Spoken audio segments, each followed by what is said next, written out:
How many times have you stepped on the scale only for it to go up 1 kilo despite doing everything right?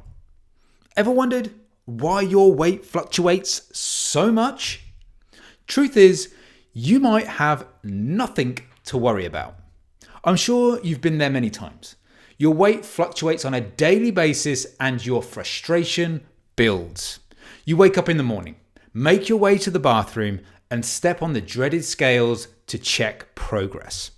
And through the cracks between your fingers, you peer down tentatively. Fuck!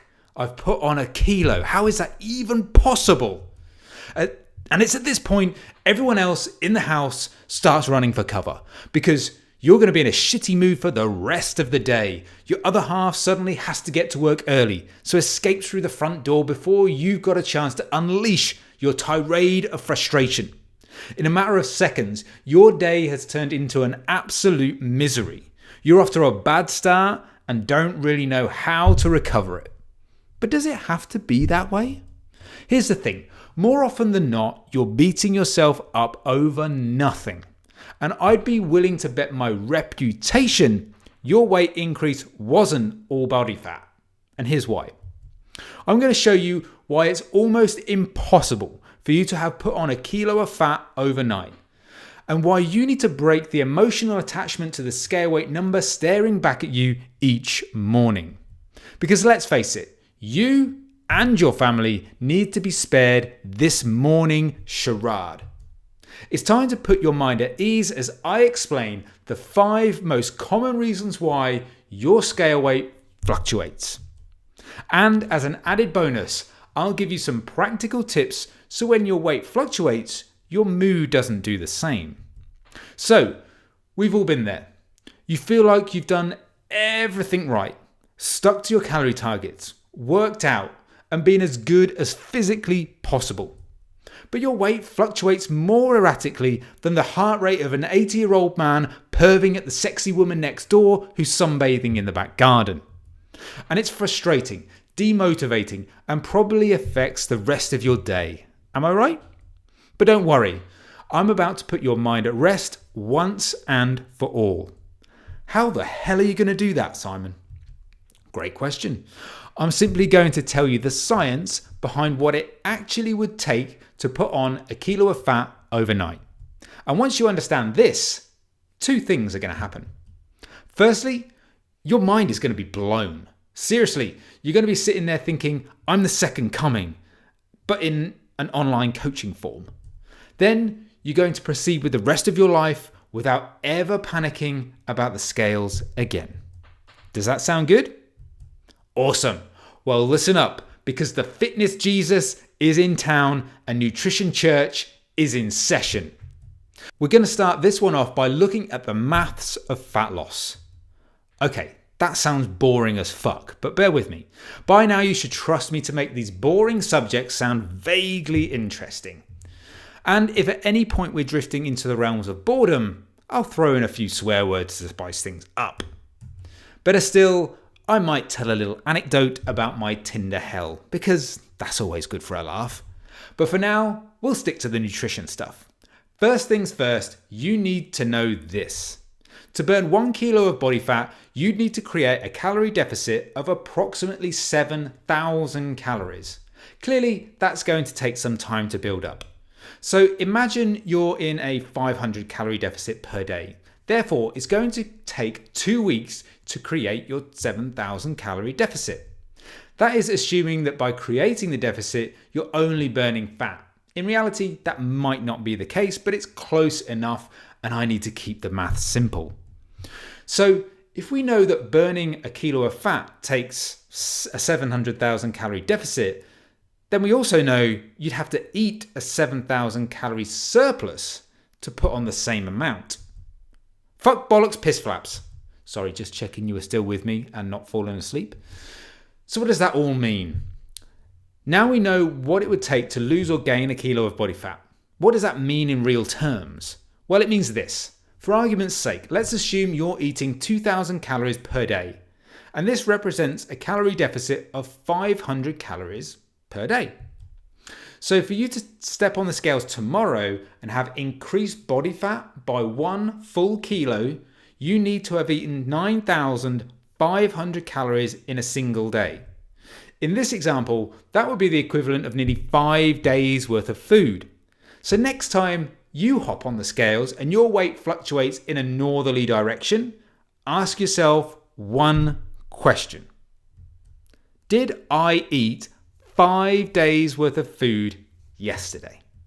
And if the answer is yes, then I'm sorry, but I don't think I can help you, at least not via a podcast. But if the answer is no, then you can be calm in the knowledge you didn't just turn into Jabba the Hutt overnight. What's more, your poor family can be spared your teenager tantrums. Wouldn't that just be lovely for everyone? Right about now, you should be thinking 2 things. Number 1, this makes a lot of sense, and I'm starting to get it. And number 2, what was that Tinder anecdote? Do tell. Not quite. The second thing you might be thinking is, well, if it's not body fat, then what the hell is it? Now that is a much better question. Tinder horror stories can be saved for another time. Number 1 is glycogen. When you plunge yourself into a calorie deficit, your body starts to use up stored energy for fuel. This will come in the form of body fat and muscle glycogen. Muscle glycogen is stored in the muscle cells and your body uses it for energy. So if you're in a calorie deficit, these glycogen stores will become depleted over time. This is nothing to worry about, and it's a perfectly normal part of the process. However, when you have a little bit more food than normal or vary the types of food you consume, these glycogen stores start to be replenished. So if you were to go slightly off plan and eat slightly less of a deficit, glycogen may get replenished. But what difference does that make? Well, for every gram of glycogen your body stores, it's stored with 3 grams of water, therefore increasing your total body weight but having 0 impact on body fat. And let's look at a practical example to hammer this one home a little more. The maximal glycogen storage in the human body is about 15 grams per kilo. Therefore, if you weighed 80 kilograms and we assumed you were completely depleted of glycogen, which would probably never happen, but this is just for illustrative purposes, then full replenishment of glycogen could have this impact on total weight. Glycogen, 1.2 kilograms, water, 3.6 kilograms, total weight gain, 4.8 kilograms. Okay, that's an extreme example, but it does highlight that weight fluctuates wildly based on factors other than body fat. And you can see how this weight fluctuation would be more rapid than a body fat increase. Then we've got food weight. Next on the list is food weight. All of the food you consume weighs something. And the variability in what you eat and how long it takes to get through your system can be a huge factor in why weight fluctuates. And if you go out with your other half and have something to eat fairly late at night, this might still be going through your system when you jump on the scales in the morning. Again, nothing to do with body fat, because you could still be in a calorie deficit and have the same thing happen. So unless you plan on eating the same thing every day at the same time every day, then don't be surprised when your weight fluctuates day to day. Simply put, don't panic. Number 3 is water retention. So third on the list, we have water retention. Water retention can occur for a multitude of different reasons, some of which are more in your control than others. So the key thing here is to recognize what you can control and work on those to reduce variability.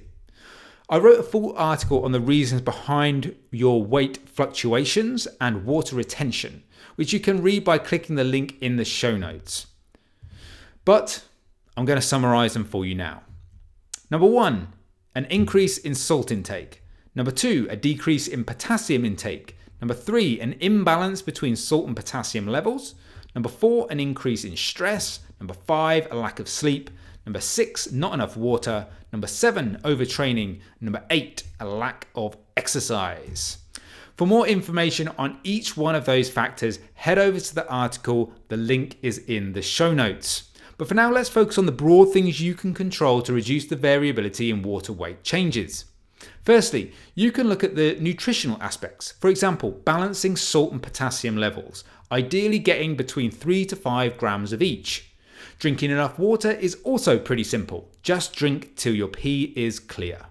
After that, you've got the training side of things, and you just need to be sensible here. A balance between couch potato and killing yourself in the gym is all you need.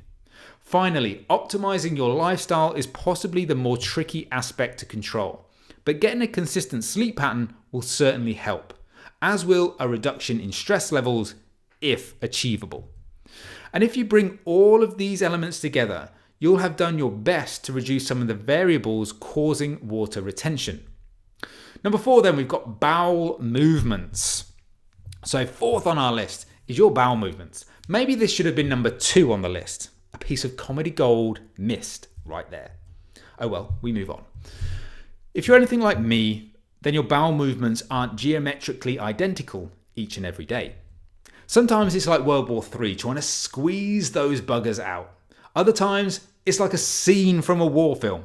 Shit flying everywhere.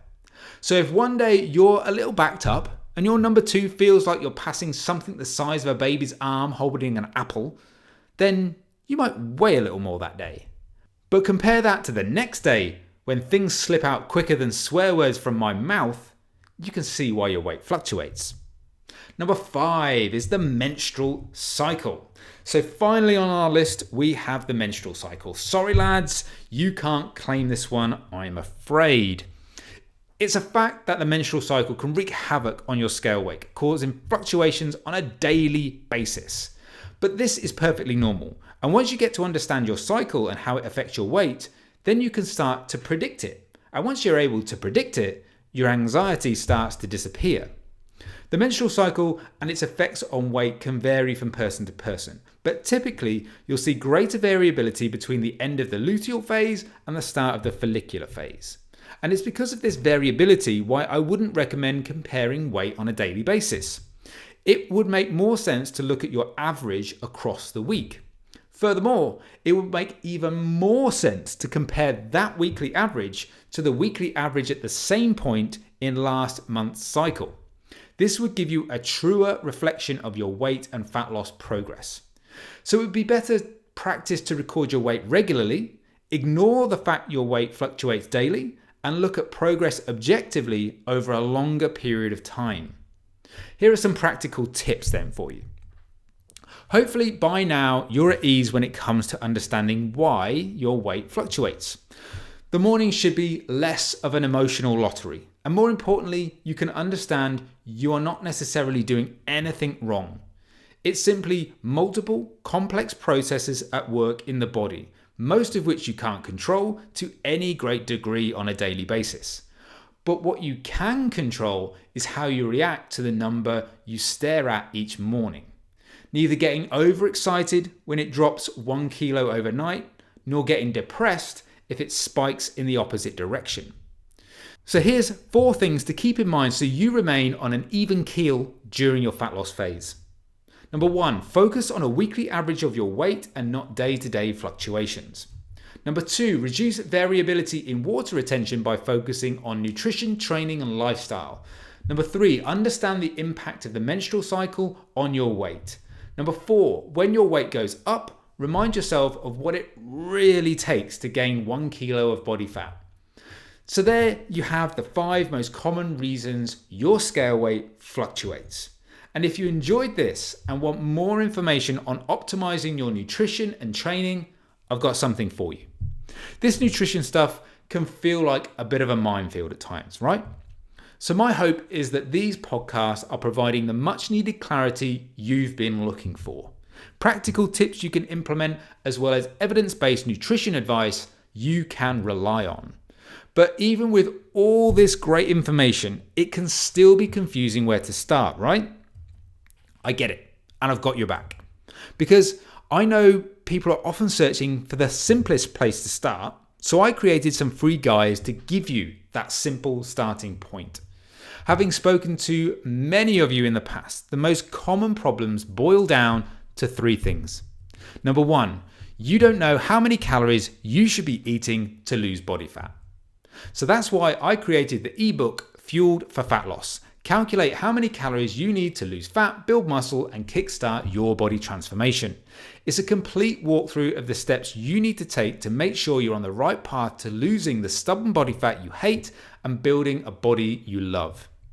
Number 2, you can't control cravings and hunger, so you end up binge eating. If that's you, then my ebook 6 Simple Ways to Control Your Cravings, Proven Ways to End Your Struggle with Cravings for Good is exactly what you need. These strategies are backed by research and proven to work time and time again. Number 3, you have no clue where to start in the gym. I've got your back here too.